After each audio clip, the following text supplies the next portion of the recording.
I know that maybe that first chapter of the reading this week, the historical book, it was like, Did anyone feel like that? You're like, I purposefully graduated from high school and maybe even college, maybe even beyond that, so that I would never, ever have to do this again. And I made you do it again.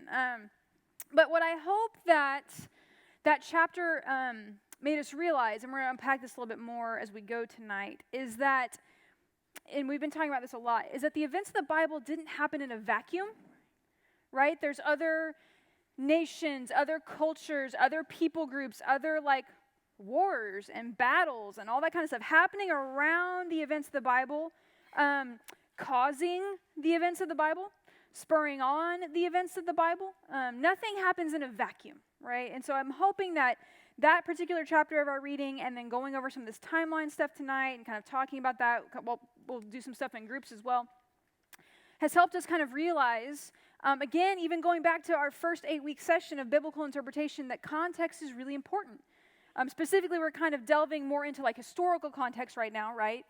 What's going on in Egypt? What's going on in Babylon? What's going on in all of these other, in Assyria and all these other places that actually do have immense influences on the nation of Israel and on what we read in the Bible. So, to that end, let me pray for us. And again, if you just got here, there's a handout over there. Go grab yourself one. I'm going to pray. Feel free to go and get one while I pray. God's not going to strike you down. I promise. It's okay. So let me pray for us, and we'll be off to the races. God, thank you so much for your goodness. We're really grateful to be here studying and learning together. Would you give us just wisdom and mercy and just joy? Sometimes the history can get boring. Some of us love it. Some of us don't. So would you give us joy in discovering you in the pages of history? Because we believe that you've orchestrated things, and that your hands are involved in those things. So Holy Spirit, would you just kind of hover over us tonight and illuminate the scriptures and the story that you ultimately have been telling since the beginning to us. It's in Jesus' name we pray. Amen. So what I want to do first off is kind of fill in some gaps, specifically dealing with sacrifice and atonement that we didn't get to the past few weeks. So that's kind of not so much what you guys just read, so I'm going to kind of jump us back a little bit. But it really has applications because the sacrificial system is huge. So I want to talk just a little bit. This is, again, I don't know if you were here last week and you caught what Michelle said in her lecture on Joshua and Judges, which was so good, by the way. She was so good. So glad that she was able to help us. Excuse me. One of the things that she mentioned is she goes, yeah, I'm really trying to do in an hour, or she did it in about 45 minutes so we have time for questions. She said, I'm trying to do in an hour what I usually do in a semester or a semester and a half. Okay, so she teaches just Judges over the course of an entire semester. So what I'm trying to do is do all of that in the course of an hour. So, which is really hard. So what we're trying to do is, the reading is really where you're going to get the bulk of your information, kind of the pillars, and you're like, okay, didn't know that, cool map, oh, interesting artifact here, that kind of stuff. And then the lectures hopefully are kind of really drilling down on some key aspects of that. That's hopefully what we're doing here, because we just can't cover all of it, especially with the Old Testament. I mean, the Old Testament's massive. But one of the things that I often realize when I talk to Christians is that we don't have a super great understanding of the sacrificial system. One, because we don't do that anymore. It hasn't been done in any of our lifetimes or for some time before that. And two, because we view Jesus' death a little bit wrongly sometimes. We misunderstand what's actually happening in atonement. So what I want to do is just do Old Testament atonement tonight. We'll eventually get to New Testament theology when we do the New Testament and then when we do the Christian theology section. But what I want to do is kind of walk us through just a few things, specifically out of books like Leviticus. Again, we're kind of jumping backwards a little bit here. But one of the things that we don't understand usually is that atonement, that the sacrificial system, that what happens to enact and to effect the forgiveness of sins in the Old Testament, and then by nature what happens in the New Testament too, we would assume, it's a multi-step process. Okay, so think about this. You mess up, okay? You done messed up, and you know you messed up, and now you're unclean. Or even like you've touched a dead body, or you've been in contact with something that was unclean. So you have to go to the temple, and you bring your sacrifice, right? And so typically, especially if it's a sin offering, you put your hands on the animal. The priest kills the animal. Side note, I always come into contact with people who are like, I just wish, and maybe this is you, and I'm kind of mocking you a little bit, so I'm sorry, but I apologize ahead of time if this is you. Please don't send me an angry email. I love you. But I come into contact with a lot of people who are like, I just wish that we could like build a replica of the temple or build a replica of the tabernacle so I could see what it's like. And I'm like, no, you don't. You don't want that. First of all, if you're a woman, you couldn't go in anyway. So moot point for y'all. Like, we're not going in there. So off limits for us. Second of all, can you imagine the smell? Like that irony smell of like blood and gross things. And like there's a lot of like pastoral animals there that are not yet dead, that are doing what animals do. And it's just like, it's just everywhere. Like just mess. And like just the smell of like, ugh. And you like occasionally hope maybe you get a whiff of incense. You're like, ooh, that was nice. Like, I hope that that's my offering today, not this. Like, if I can do like an incense offering, that'd be even better. But it's just like, anyways, we like to romanticize some of it, I think, and it's just not. Like, it's gross. So anyways, what would happen is you would go, if it was a sin offering, priest would kill the animal, and then you were done. Okay, you would kind of leave and go home. Why? Because you're not a priest. So you're not the one who's like doing all the purification things. But here's the deal that we miss sometimes. What the priest then does is takes the blood, takes the carcass, does their thing. They cut out different parts that need to be cut out. Sometimes the priest would eat certain parts. That was like their food. They would burn certain other parts. But typically what they would do is, especially if it was sin offering, is they would take the blood and they would apply it to the altar. They would apply it to the horns of the altar, kind of these like things that came out of the altar that you could like hold on to. They would apply it to the altar.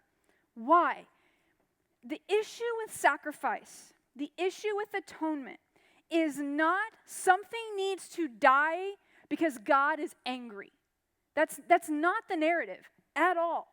Ever. That's not the narrative. The narrative is sin pollutes.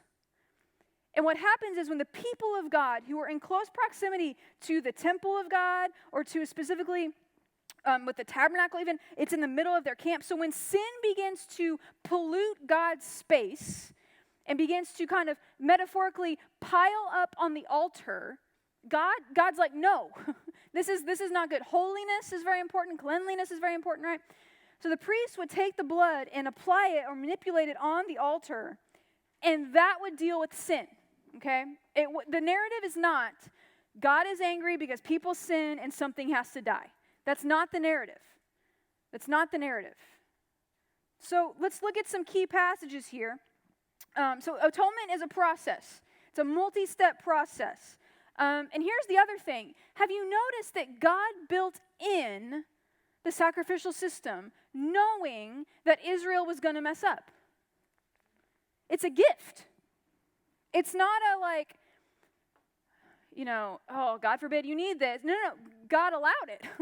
God said, here is the means by which you can stay in community with me. And God gives them this system. Specifically, real quick, look at Leviticus Chapter 17 with me. This is where God talks about, hey, don't eat blood because the life is in the blood. Don't do that. This is bad.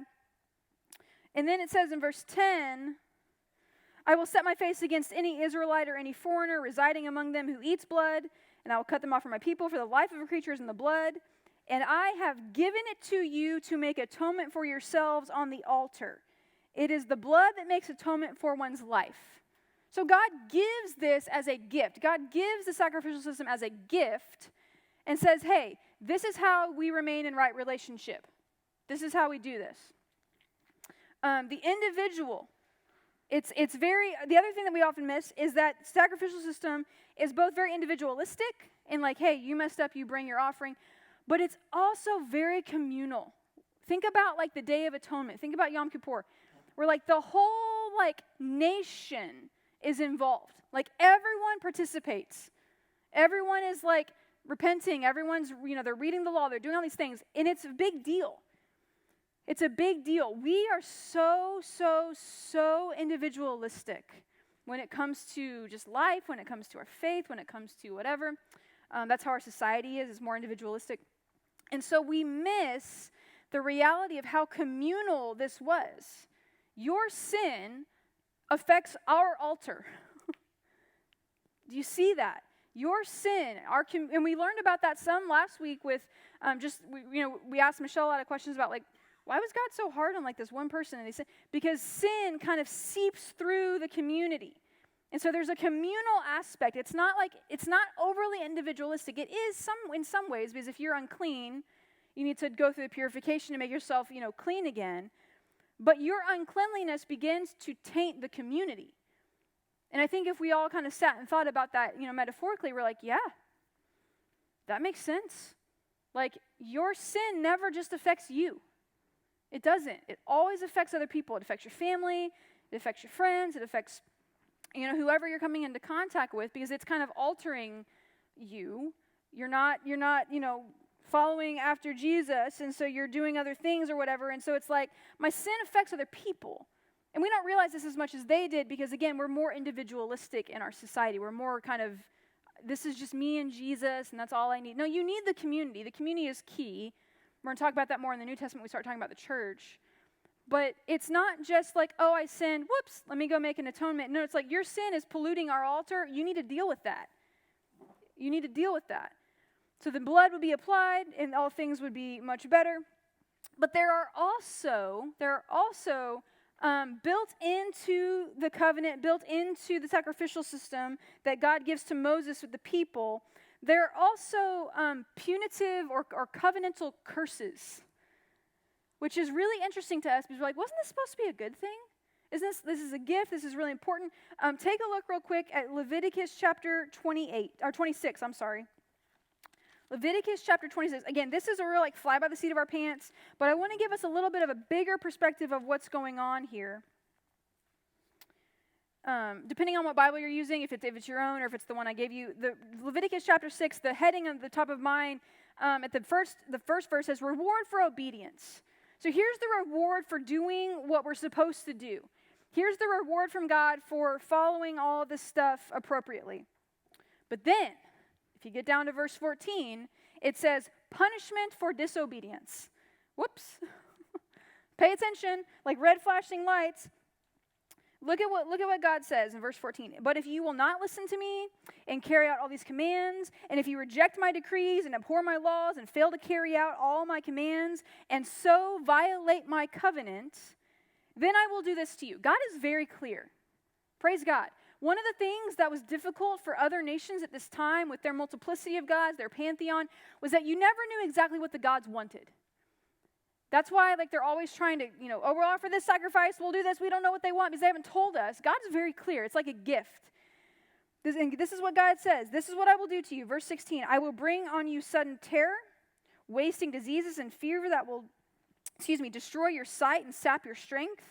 You will plant seed in vain because your enemies will eat it. I will set my face against you so that you will be defeated by your enemies. Those who hate you will roll over you, and you will flee even when no one is pursuing you. If after all this you will not listen to me, I will punish you for your sins 7 times over. I will break down your pride and make the sky above you like iron and the ground beneath you bronze. Your strength will be spent in vain. And then verse 21, if you remain hostile, he's also going to multiply their afflictions. This is not good. Verse 25, I'll bring the sword on you to avenge the breaking of my covenant. When you withdraw into your cities, I will send a plague among you. And it just keeps going. This is not good. And if you paid attention in your reading this week, you're like, oh, some of this began to happen to them. Their enemies began to eat their food. They were pushed from their lands. They went into exile. God set his face against them. They had no victory in battle. The stuff that happens starting in 1st, 2nd Samuel, 1st, 2nd Kings, 1st, 2nd Chronicles, and then the prophets is not like Israel wasn't strong enough. No, it's covenantal curses being brought on them because they failed to do what they were supposed to do. God's not arbitrary in like just, well, they've upset me. I'm finally going to I've had enough. What should I do to them? Oh, I don't know. God's like, no, you had some very clear instruction. You had some very clear instruction. Take a look at Deuteronomy chapter 28. This is where we get more like another example of blessing and curses. Blessing for obedience. If you remain in covenant, if you remain within the sacrificial system, if you honor it, if you do what I've asked you to do, if you serve only me, etc., there is blessing. Right? Because the presence of God will continue to dwell among you and only good things will happen then. Kind of like Michelle was talking about last week. God was going before them in battle. They were having success. And once that stopped, once they stopped honoring that, then God was like, nope. And again, God's not being arbitrary. God's not being like, oh, I'll do that today. No. God's like, here's what I've said is going to happen. So take a look at some of these curses. Deuteronomy 28, verse 15. However, if you don't obey the Lord your God and do not carefully follow all his commands and decrees, then all these curses will come on you and overtake you. You will be cursed in the city and cursed in the country. Your basket and your kneading trough will be cursed. The fruit of your womb will be cursed. The crops of your land and the calves and your herds, yada, yada, yada. It's like bad, bad, bad. Verse 25, the Lord will cause you to be defeated before your enemies. This sound like the exile? Like this should ring some bells. You will come at them from one direction, but flee from them in 7. That's not good. And then if you go down to verse 29, you will become unsuccessful in everything you do. You're like, I feel like I may have been under a covenant curse at one point in time. Like that sounds familiar to me. But we begin to see this play out in the exile. Okay, we begin to see this play out. You get the divided kingdom, which we read about this week. Bad things begin to happen because there's covenants, punitive curses associated with Israel remaining in covenant, remaining within all that, and honoring the sacrificial system. God says, I've given you a way to do this. I've given you the means and the mode and all of this to remain in covenant with me. And if you don't, there's consequences. And again, we read this and sometimes people are like, man, God's really harsh. Like, that's really dark and harsh. But then if you juxtapose that against the reality, like I just said earlier, that these other nations were kind of like flying by the seat of their pants, not really knowing what the gods wanted, not knowing how to appease the gods. They were sacrificing this. They were doing this. They were doing like, oh, it's not raining today. It hasn't rained for several months. Let's try this. What do they want? I don't know. God doesn't do that to his people. God says, here I am. He gives them his name. In Exodus, he says, now you know who I am, and I'm going to give you some directives about that so that we can remain in relationship, which is what God desperately wants with his people. Do you see how this is a gift? Like covenant is a gift. The sacrificial system is a gift. It's not like a weighty burden. It's like, oh, this answers all our questions about how we're supposed to conduct ourselves. And God says, this is what you're supposed to do. But if you don't, covenant curses. Bad, bad, bad. Which is how we get to where we are in our reading from this week. And again, I know that first chapter is kind of dry. I know it was like, okay, I don't know how to pronounce these kings' names, and like, who is this like Tiglath-Pileser II, and all these people. I know, trust me.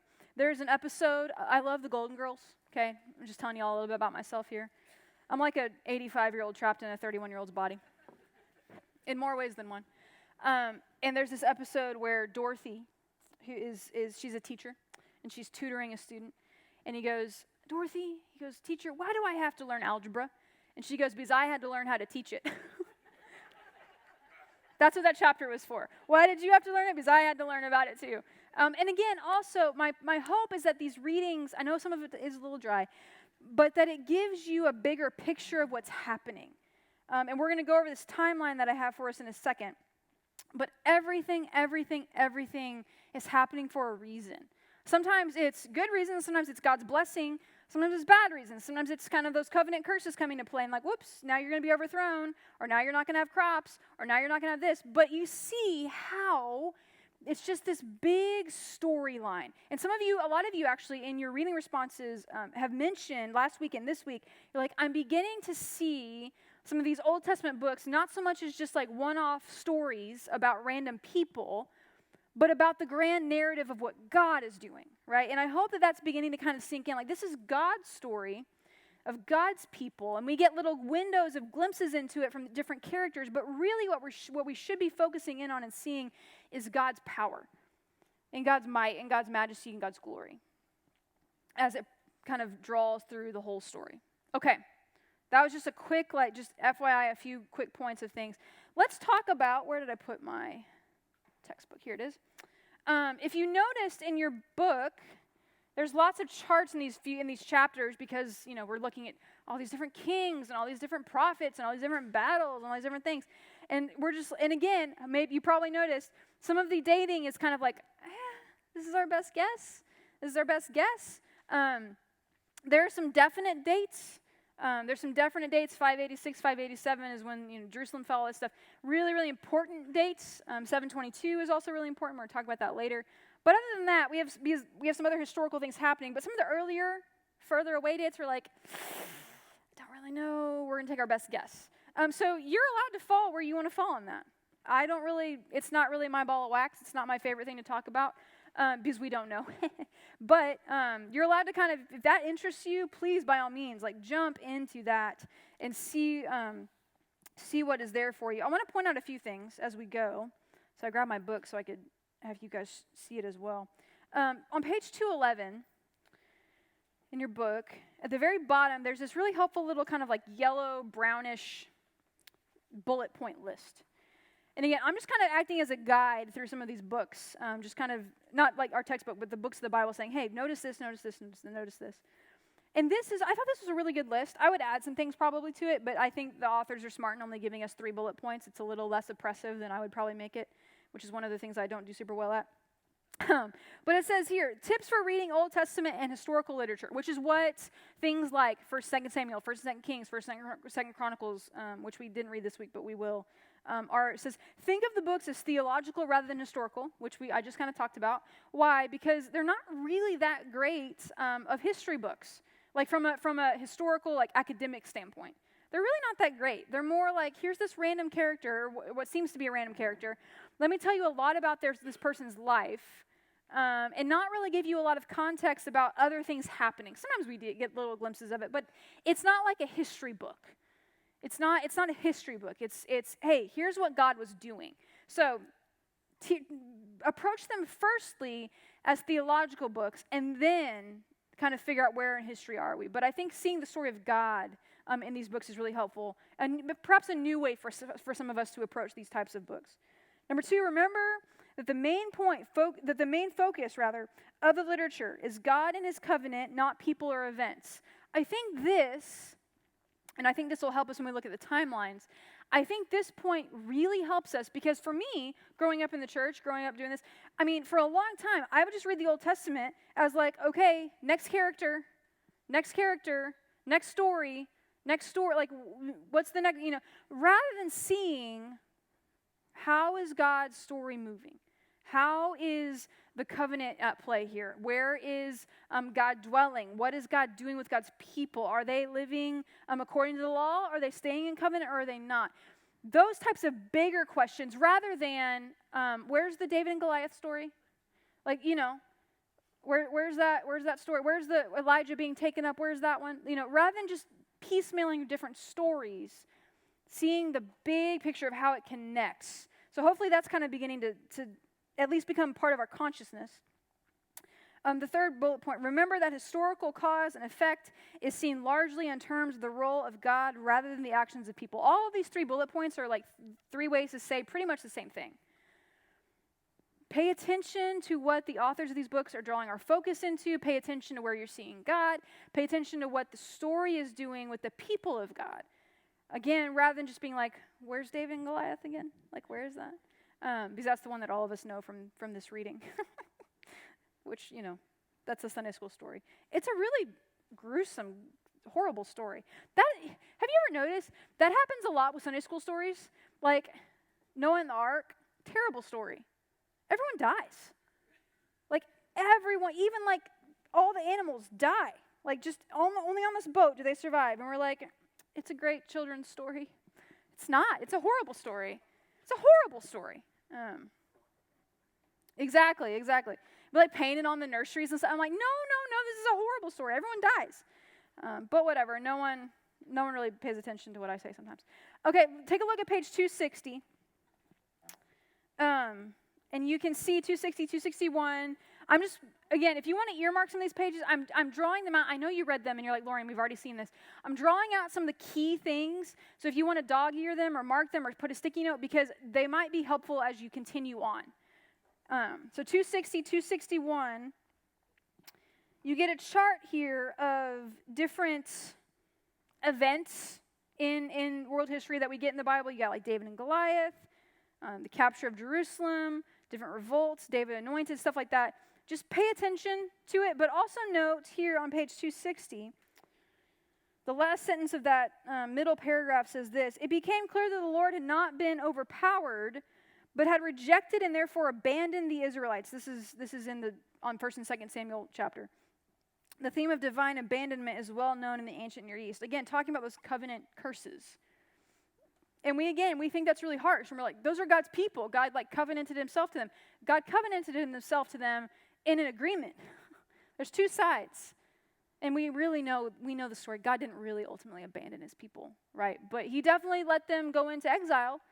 He let them go into slavery again. He let them experience the punitive curses of what he said was going to happen. But again, I'm just pointing out some different charts and stuff that are really helpful. Also, I want us to take a look, page 292. 292. Because this is an important narrative to pick up on. So you guys know the story of Elijah. Elijah had it really rough. The prophets had it really rough. Why? Because no one wants to hear what a prophet has to say. And if you notice, and this is something that I was told, this is not me realizing this and having an epiphany, but here's something that's really interesting to note about the prophets. Both prophets that don't have their own books, or don't have not like a writing prophet, not an Isaiah, Jeremiah, but even like Samuel and stuff like that, who have interactions as prophets with the kings. Prophets do this. Prophets have an inside voice and an outside voice. If you have kids, grandkids, nieces, nephews, you know this concept. Like, you have your inside voice, and then you have your outside voice, right? Prophets have an inside voice and an outside voice. Prophets use their inside voice, typically, when talking with and engaging with people who don't know God. Prophets use their outside voice when calling Israel to repent.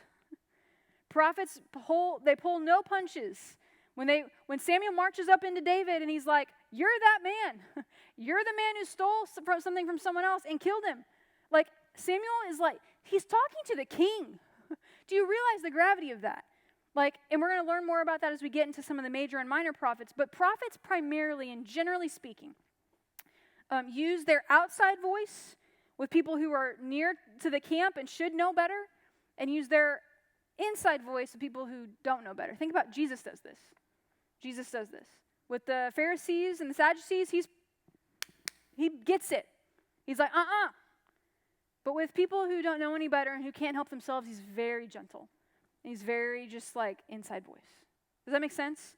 So when you read this, notice that when the prophets are just railing and railing and railing, it's generally against Israel and against the kings, against people who should know better. But every once in a while, you'll get them talking to someone or in an interaction where people just don't know better, or they're not Jesus even uses this story when he reads from the scroll of Isaiah, then he tells the people, hey, when God had shut up the heavens and it wasn't raining, Elijah visited a widow who wasn't an Israelite and took care of her.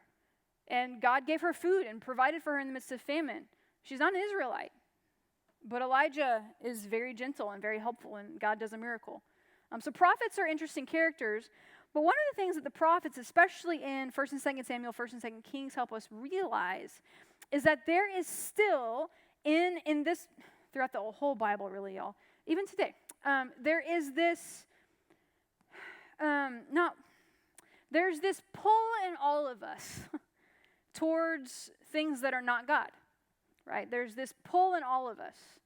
We talked a little bit about this last week. I think one of you asked the question, why is it so hard for Israel to do what they're supposed to do? Why is this so hard? And Michelle gave a great answer where she said, they're the only ones being asked to do this.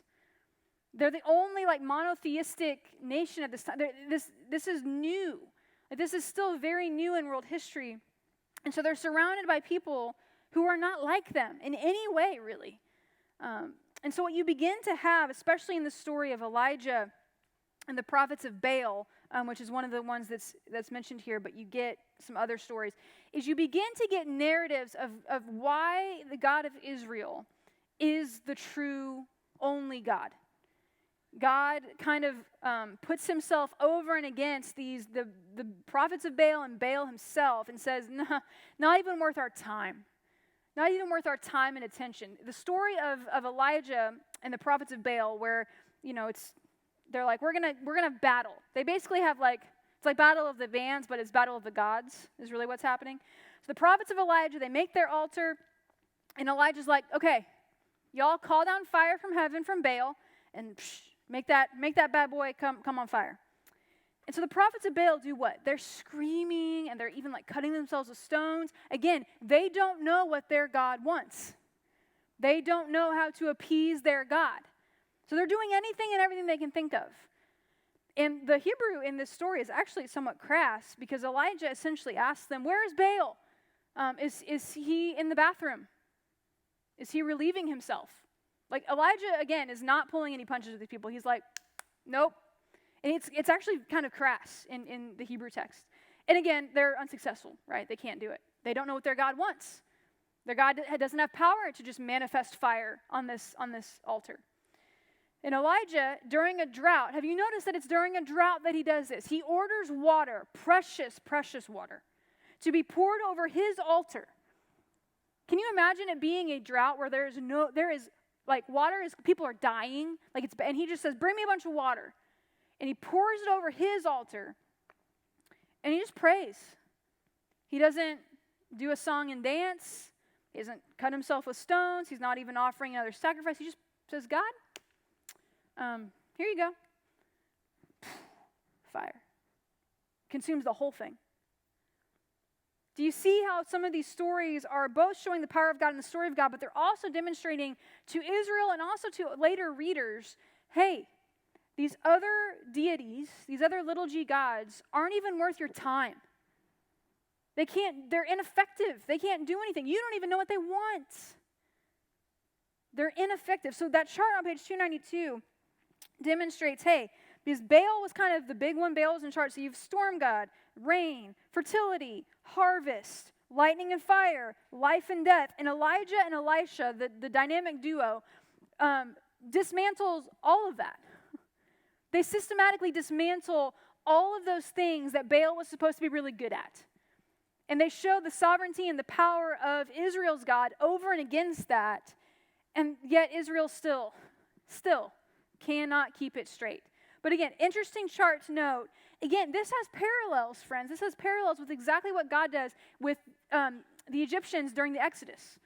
We talked about this when we talked about the Exodus, where you have all these different Egyptian gods and goddesses who are supposed to control different things. The Nile god, the god of life, god of death, god of harvest, god of all these different things. And what does God do in the plagues? God systematically dismantles all of them and says, you have no power. You have no power. And I think, if I can preach for 30 seconds, I think this is what God's still doing. God is still showing us that he can dismantle our idols and our systems that we love more than God. And this is the story. Again, where are we in the grand narrative of the story? It's still the story that God is showing us, hey, I can dismantle all that stuff that you want to kind of put on a pedestal and say is more important. It's not worth your time and affection. It's not worth it. But again, good chart to notice. Again, seeing parallels with what God did with the Egyptians and the Exodus, God is doing again with Baal and the people that Elijah and Elisha are coming in contact with. It's just kind of repeating the story of saying, hey, these other gods don't mean anything, don't do anything. Yet people still are going to persist. Okay, if you came in later, there is a timeline over there. So make sure you go grab it, because we're going to talk about this, because I think this is really important and really helpful. Because let's be honest, and I'll raise my hand first, this gets confusing. This gets confusing. And here's one of the things that makes it even more confusing that I did not realize until I was much older than I should have been when I realized this. But this isn't chronologically laid out. Imagine that. This is not chronologically laid out, which really messes us up. And it's no one's fault. That's just the way it is. So here's what I want us to notice. This handout is, the first page is a timeline, and then the second page is a timeline that's meant to be like this. So it stacks on top of itself. It's like page 1, page 2. They don't go side by side, they go up and down. Does that make sense? It goes like this. Okay. So what I hope this handout shows you, and we're going to talk about it and unpack it a little bit together, is that things are happening simultaneously. For example, take a look here on the first page.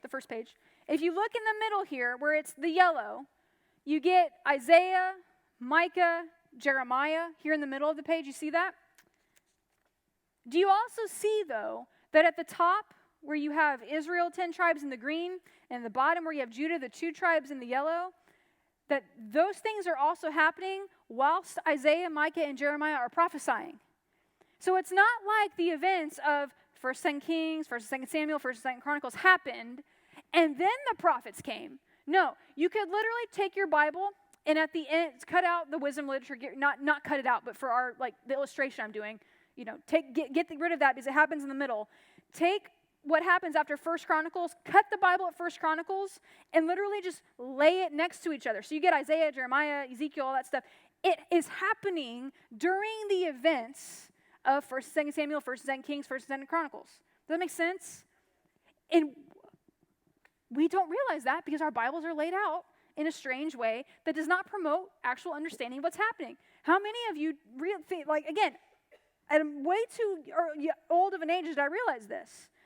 Because in my mind, especially, as a kid or as a student or whatever, I'm reading, I'm like, okay, finish 1st and 2nd Samuel, finish 1st and 2nd Kings, now I'm going to read the prophets. What's happening after this? No, the prophets are happening during that, during those events, which is why it's so bad, right? Which is why all these kings are fighting and warring and not listening to prophets. It's the same kings you're reading about who just could not get it right. So look with me at this. You have Saul, who's an interesting character. We learned about him this week. He's a very interesting character, not really chosen by God. The people like him. He was apparently very, very good looking, tall, good warrior. The kind of person you would want to vote into office. He looks the part, and you're like, yes. And he just, it's not good. It's not good. Interesting theological question for us to ask ourselves. So God, clearly blesses Saul and helps Saul for a while. But Saul doesn't seem to know God very well. Doesn't really keep covenant. Doesn't seem to know the law. Doesn't seem to care much about it. It's not what is said of David. Saul is not a man after God's own heart, which is hard for us to also believe that David was a man after God's own heart because David really messed up. But we'll come to that in a second. But God, we're told in the Old Testament that God sends an evil spirit on Saul. It's a really interesting theological question. It's troubling to us. And I think it should be. I think that's fair game. It's a very interesting question. I don't have an answer for that, but I want to point that out to you and say, what do we do with that? What do we do with that? That God would send an evil spirit or a spirit of trouble on Saul. That's strange. That's odd. So that happens to Saul, and his life kind of begins to deteriorate even more than it already had. David, I think a lot of you in your reading and in your comments this week noted how a lot of what we get of the story of the kingdom where Saul is kind of on his way out, but David's not quite in yet, is the authors are really demonstrating David did not take the throne by force. David did not usurp Saul. He wasn't even on the battlefield when Saul was killed. Very important to set David up as this kind of new, true, we wish he would have been the first king, right? So Saul does this, and again, key thing to note, and some of you picked up on this in your responses, which was really great. The Ark of the Covenant is nowhere near when Saul is king. Again, where is God? The question, where is God's presence? What is God doing? Where is God's spirit? Where is God dwelling? The Ark is away while Saul is on the throne. One of the great things about David, one of the reasons David is actually elevated up is because David cared deeply about the things of God. And so when David kind of comes into power, he's like, get the ark. We ain't doing this on our own. Get the ark. And that's when he, dances before the Lord, and his wife is like, what are you doing? You're embarrassing yourself. Bad news bears for her. But anyways, David kind of begins to set up the kingdom in light of what God has revealed, and in light of who God is. Now again, David obviously fails a lot. And here's the thing. I'm very, very sensitive about certain stories in the Bible, and the story of David and Bathsheba is one of them. Because, and we're all adults in here, right? David rapes Bathsheba. That's what happens. That's what happens in that story. It's not like, I see her think about how that plays out, right? This is not a good story. It's not, I stole something that wasn't mine. It's not only I did that. It's not only I killed. It's like, I also did this. And that's weighty, and that's heavy, and that's uncomfortable, and that's very sensitive. But David's not a great guy. He's not a great guy. But God apparently had great plans for David. And David really, of all the kings, which is saying something, tries to and does succeed at some points in following God. He sets Israel up really well to succeed as a kingdom, to succeed as a nation, to succeed kind of on the world stage. They're small, but they have some stuff together, right? But David still messes up, can't quite get it all together. His family begins to disintegrate. Did you notice in the reading how it began to point out that sexual sin and murder and just familial sin are incredibly linked in the story of David and his descendants? It's incredibly linked. You begin to have problems. You have David with Bathsheba. You have his descendants. You have his sons trying to do just vile things. And then some of them get killed. Some of them, and it just begins this downward spiral, which we saw in places like Joshua and Judges with Michelle last week, where we began to notice, again, my sin doesn't just affect me. It affects the community. It pollutes the community. And God is unpleased in this, right? Especially if it's in the royal family where God has set up this king who's really supposed to be God's representative. It's a theocracy. It's supposed to be the king acting on behalf of God for the people. The king isn't like acting on his own. The king is very much under the rule of God, under the law, under all that stuff, being representative, and it's just not working. It's not going well. Why? Because David sets up this pattern of sin for his family that they cannot get right after that. Think about Solomon. We're not even in the divided kingdom yet, but Solomon comes on the stage, and he does okay for a while, right? He's wisdom, he's wise, he's building the temple, it's great. He's like, here's this beautiful house for God, here we go. And by the end of it, he's completely off the rails. Why? Sexual sin, murder, family problems, all of these things. He's got hundreds and hundreds of wives and even like extra concubines on the side.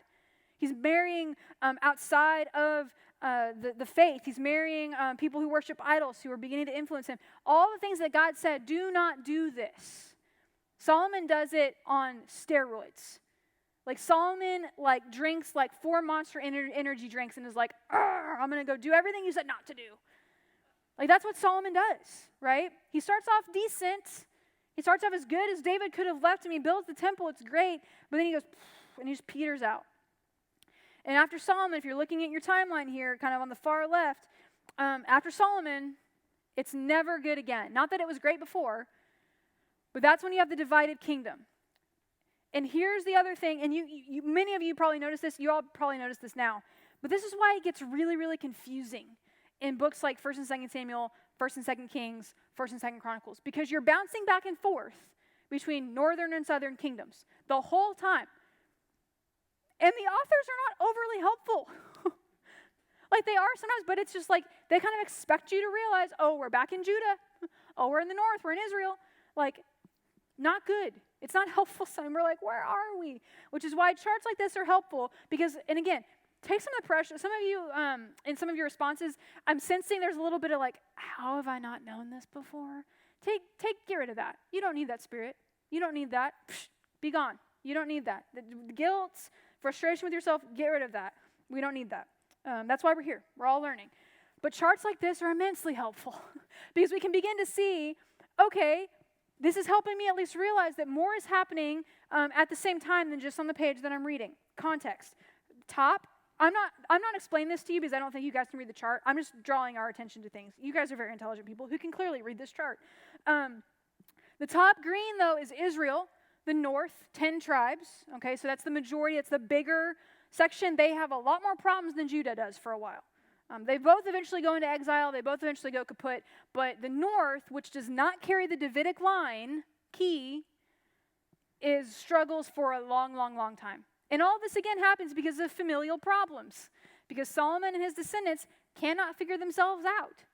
So the north goes north, the south goes south, and in between all of that, you'll notice that the prophets in the middle are color coordinated either by time or by, what's the word I'm looking, God, I'm struggling with words tonight, you guys. They're color coordinated either by time period or by the region they prophesied to. So you have Isaiah and Micah, yellow, primarily dealing with Judah. Does that make sense? Yeah. Again, then you have Daniel and Ezekiel during the 70-year captivity. That's 586, 587. That's when Jerusalem is captured and the temple is destroyed. Key date. 586, some people date it 587. Key date. That is when the temple of Solomon is destroyed, and it's razed. Like, it's bad. The walls of the city fall. This is why Nehemiah and Ezra get together later on down the road and like, hey, we got to put this back together. Notice, though, and we're not there yet, I realize, but notice the purple towards the end on the right. At the bottom, you get Zerubbabel and Ezra, who are doing work, rebuilding walls, rebuilding temples, all that stuff. But if you look up, you get Zechariah and Malachi are the prophets. Think it with me. Malachi is the last book of the Old Testament. We're going to get there eventually, I promise. I know it feels like, will we ever get there? We'll get there. Malachi is not in on a good note. It's very depressing. It's very depressing. Why? Because it's not good in Israel at that time. All the stuff hasn't happened, and then Malachi walks on the scene. He's like, now I'm going to survey all of this and tell you about it. No, Malachi's living it. He's living it. He's realizing this is not good. This temple that we've rebuilt, not super great. The wall hasn't even been finished. Like, this isn't good. This isn't good. Remember, and Michelle pointed this out last week, being in the land, being in the promised land is key. Like, it's key. If you notice, if you read carefully and notice, it's always bad when Israel is out of the land.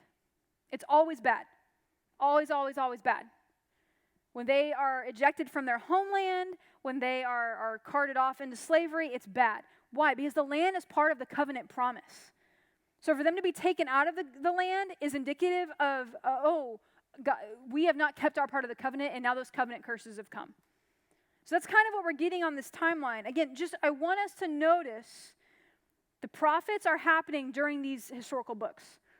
Again, I know I'm really belaboring this point, but I need us to realize this. Flip to the next page. And again, the way they printed, I'm sorry, they're meant to be, one on top of the other. But it's the same information in a different chart. And sometimes we need to see it differently. So I gave you two options, whichever one kind of floats your boat. Go with it.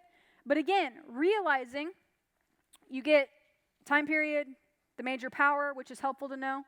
So you have Assyria, Babylon, and Persia. Those are your three big Old Testament, kingdoms. Okay, if that makes sense. Those are the three big ones that oppress Israel, starting in the books of 1st and 2nd Samuel, 1st and 2nd Kings. Assyria, Babylon, and Persia. Eventually you're going to get Greece and Rome. We're not there yet. But if we can kind of get our arms around, okay, Assyria, Babylon, Persia. Assyria, Babylon, Persian. ABP. That's how I remembered it when I was in high school. ABP. Assyria, Babylon, Persia. If you need to come up with an acronym, come up with an acronym. But this is helpful to know. Why? Because it helps us situate ourselves in history. It helps us situate ourselves with, okay, when Assyria is in power, that first page on the left, when Assyria is in power, this is earlier on, this is further away from the New Testament, and so you get, split kingdoms. You get the king of Judah in blue, you get the king of Israel in that kind of brown color, and it's not good. It's not good. But not until we get to Babylon do we get the destruction of Jerusalem in 586. All that stuff. You get Daniel, you get Cyrus, you get all these different people. But do you see how this chart shows? It gives you the king, it gives you their corresponding prophet, which is helpful when we start reading the prophets. Like, That's who they're talking to. Oh, this prophet's prophesying during the Assyrian exile or during the Assyrian kind of siege. Helpful information. Again, no one's going to test you on this, but if we can get it in our brains, it's very, very helpful. Just get some of the key things. At least begin to realize, okay, prophets are tied with kings, generally speaking, or tied to a king, like a king period of time. Or prophets are tied to who's the world power? Assyria, Babylon, or Persia. Assyria, Babylon, or Persia. Helpful information to know as we kind of process this, as we process the good kings, the bad kings, and the worst kings. Like most people classify them as good and bad. I like to use good, nah, and horrible. Like some of them are really, really bad. Okay, let's pause right there. There's microphones on some of the tables, I think. Questions, comments, and after we do this, I'm going to have you guys talk in your groups about some of the questions that you guys went over this week, just so we can kind of process that together. Keep this, fold it up, and slip it in your book, and bring it the next few weeks, because I'm sure we'll reference it as we go, because it's really, really helpful information. But those of you who are on the tables with the microphones, if you could have those ready. Again, I realize that this week and probably next week are going to be like just really fast, because there's so much information, and we just can't cover all of it. So I'm hoping we're supplementing and drawing our attention to specific things. But questions, comments, those types of things, grab a microphone, and we will be off to the races. Yes, I think Peggy's one of our faithful microphone helpers. I don't know if I'm the only one thinking this, but probably not. The whole split thing. Yeah. So the book gives this long list of why it happened, but honestly, it's like everything that was going on. It's almost like a list of everything. So I guess is there a succinct way to say why that happened? And then related to that, is it like a theological thing, or is it more just a historical thing that's good to understand? Do you know what I mean? Sure. Okay, first part of your question, why it happened. Can you give people the pages you're looking at, because I think that's helpful? Yeah, it's like 295 and 296. Yeah, let's all look at that real quick. 295, 296. As we're flipping there, you have a lot of familial strife. Solomon, his family, descendants, 295. And they just can't get it together. Like the bureaucratic system is faltering. It's not good. You begin, again, because of Solomon, and this is on here. The first point here. You begin because of Solomon to have political relationships with other countries by marriage. So Solomon, with all of his hundreds of wives, had treaties and had deals. That's why you married back then with other nations, was to get treaties. And, if you go to war, I'll help you. It was like the original United Nations, right? And NATO. It was like, let's do this. So you begin to have divided interests between Solomon's descendants. So think about this. Solomon had a lot of descendants, because when you have that many wives, you have a lot of descendants. And they're like, well, my mommy's from here. And my mommy's from here. And so I'm more loyal to this system and more loyal to this way of worship. And my half-brother over here is more loyal to, and so you have this it doesn't work well. It's not good. And that causes strife, that causes problems. Again, political affiliation, political allegiance and alliances and all that stuff.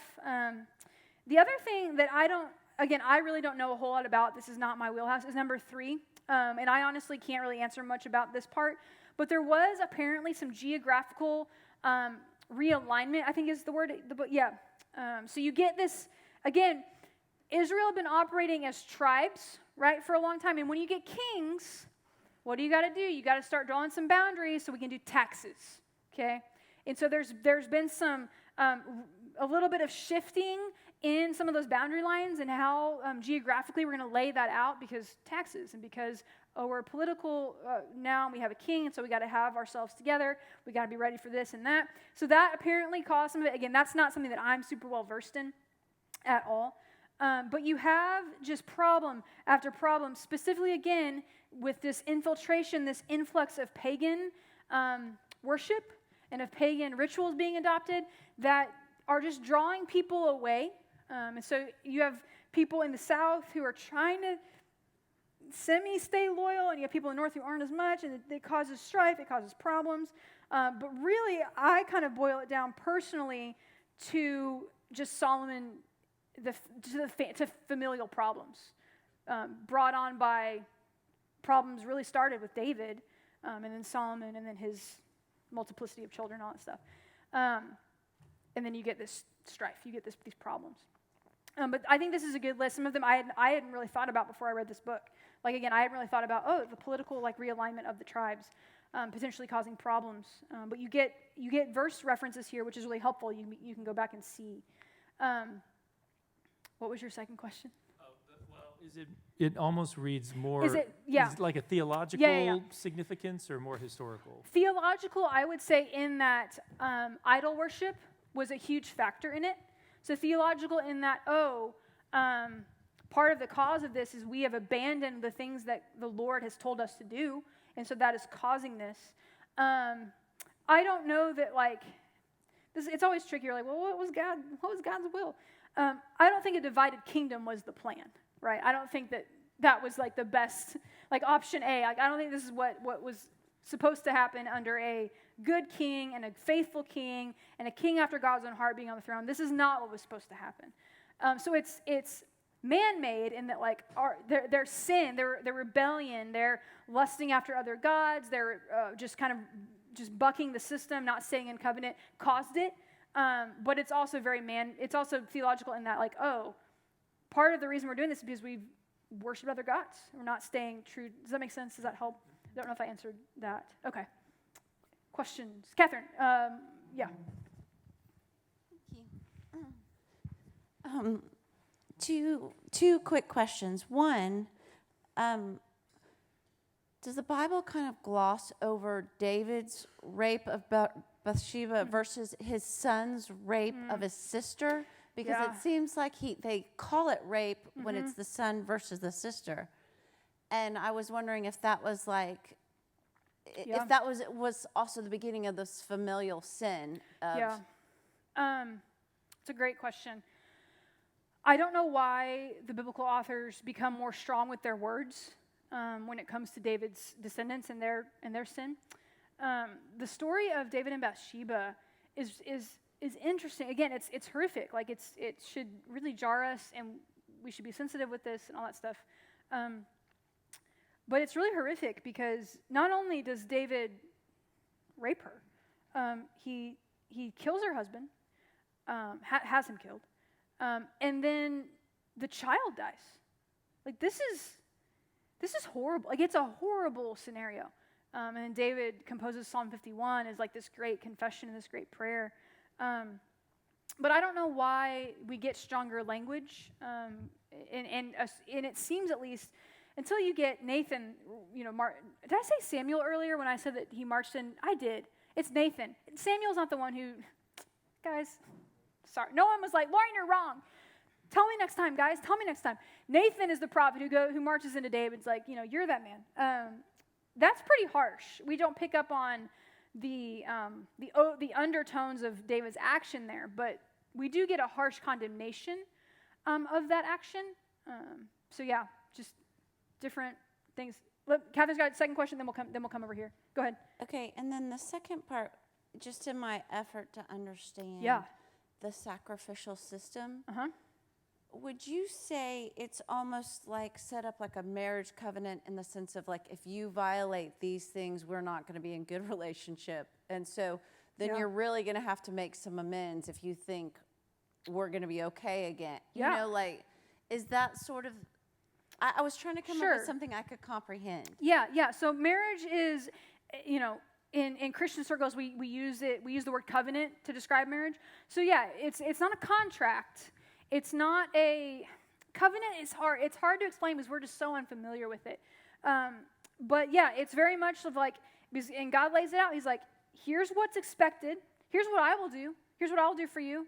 I'll take care of you. I'll go with you in battle. I'll dwell with you. You will be my people. I will be your God. This is the refrain over and over again. There'll be blessings. Back to Abraham, I'm bless those who bless you. Through you and your descendants, I'm going to bless the world, all this stuff. And then you start, as we get more into Moses and then more into David, there's there's ramifications of this, right? Like, there's a part, because covenants are between two parties, that say, hey, if you do this, if you do not do this, then these things will happen. Because we're not in right relationship anymore. It's not because God's angry. It's not because God's vindictive and just is like, ugh. It's because we're not in right relationship anymore. Because sin pollutes, right? Sin pollutes the altar. It pollutes the community.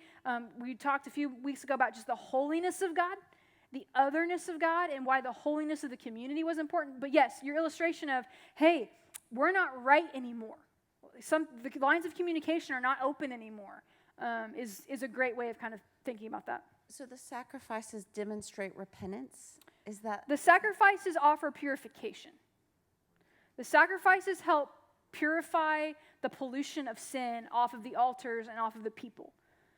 So it's not really like, oh, I'm really sorry, here's my favorite sheep. Like, that's not really the spirit we get in Leviticus. It's more of no, your sin has polluted the altars where God's Spirit is supposed to dwell, and until you deal with that, God's Spirit will not dwell with us. So fix it, and here's how you fix it. Sacrifice is not so much like, oh, I'm really sorry. It's I'm unclean, or I've done something that's made me unclean, and now that uncleanliness is spilling over into the things of God and into the community, and it must be dealt with. That's what that is, Miranda.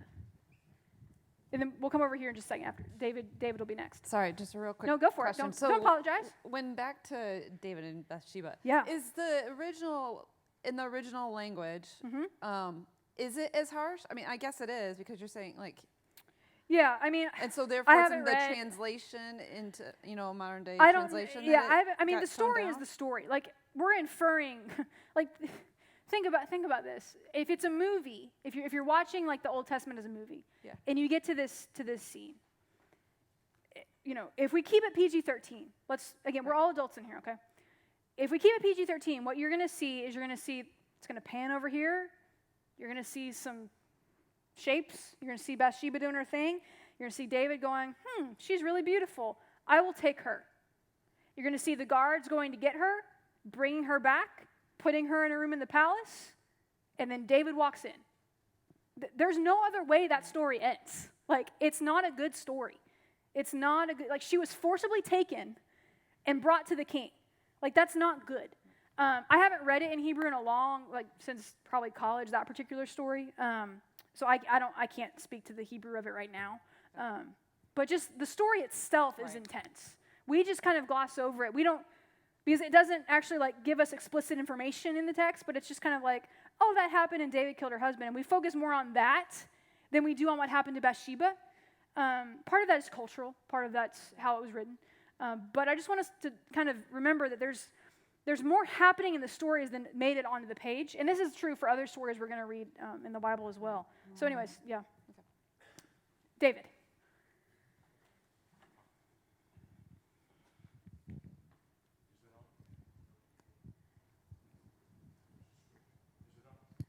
No. Hello? There you go. I'm feeling a little bit of a tension between God cursing the people when they do bad things. Yeah. I can't help but remember Job. Uh-huh. And it wasn't God that cursed Job. It was Satan. And I'm not seeing Satan anywhere in these stories of the kings. Satan sort of goes away after the Garden of Eden, and he doesn't appear until we see Job.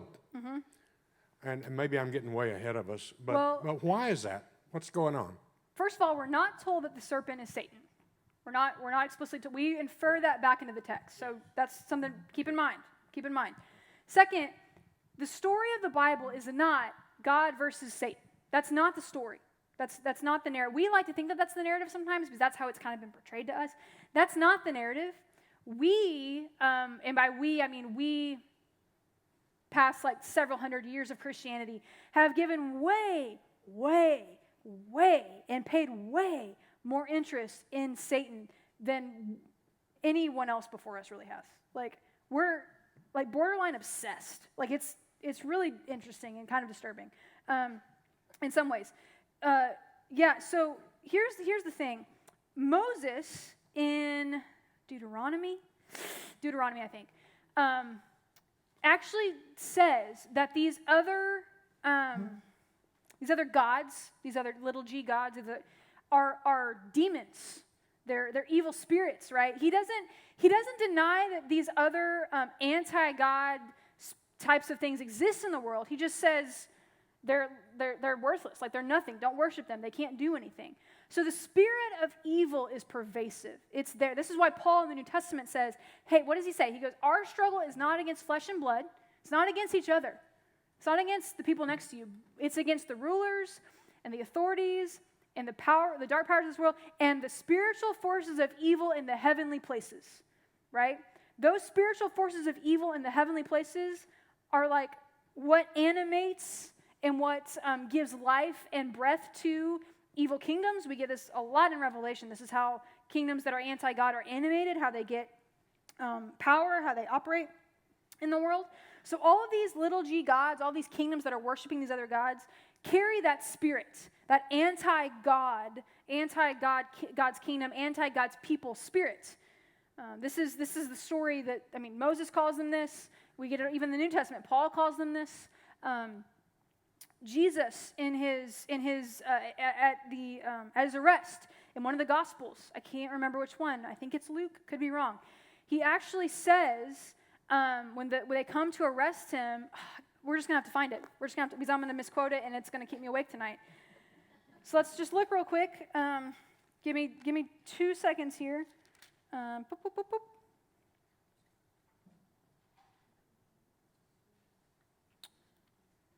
Okay, it's not Matthew. We're going to take a look real quick. Because I want to make a point that this is the story the Bible tells from beginning to end, really. Teaching. Nope, not Mark. Maybe I was right, y'all. Maybe it was Luke. Should have started there. Sorry, everyone. I should know this, and I just can't keep it all in my brain sometimes.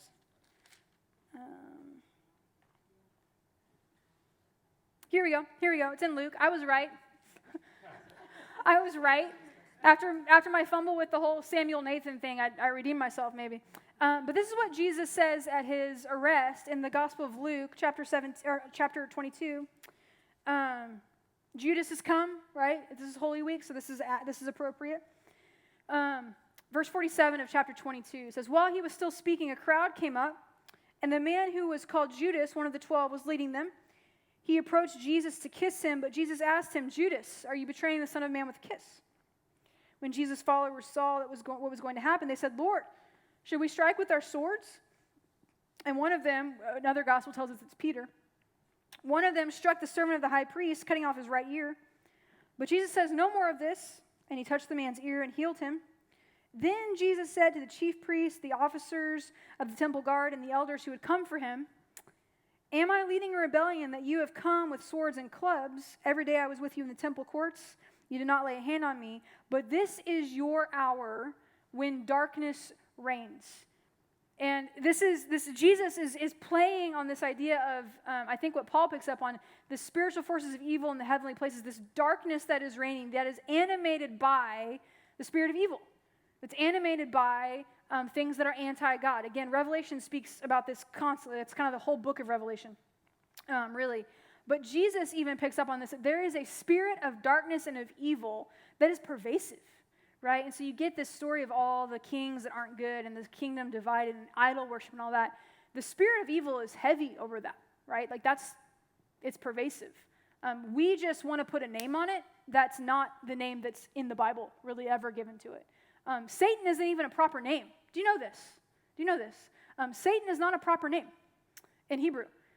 It means the accuser. The one who accuses. It's actually, in Hebrew, it's ha-Satan. It's the Satan, little s. We have read back into it and made it something that's like, but it just means accuser, which is exactly what the accuser is doing in the book of Job. And here's the deal. The accuser has a role, apparently, in the throne. That we're way off topic now. It's okay. The accuser, you guys are great and very gracious and just hanging with me. The accuser has a role in the book of Job, and that is to accuse people before the throne of God. And God seems to be okay with this, right? The accuser's there. God, in the story, seems to be okay with this. And then what goes wrong with Job? The accuser accuses someone who is blameless. And God says, nope, you've overstepped your boundary. Incorrect. This is not allowed. You're not allowed to bring a charge against someone who has no charge to be brought against them. So anyways, but the spirit of evil is pervasive in these books and is really what seems to be driving these other kingdoms, driving the idol worship and those types of things. So it's there. We just don't call it by that name. So, yeah. Okay, I want to pause right there.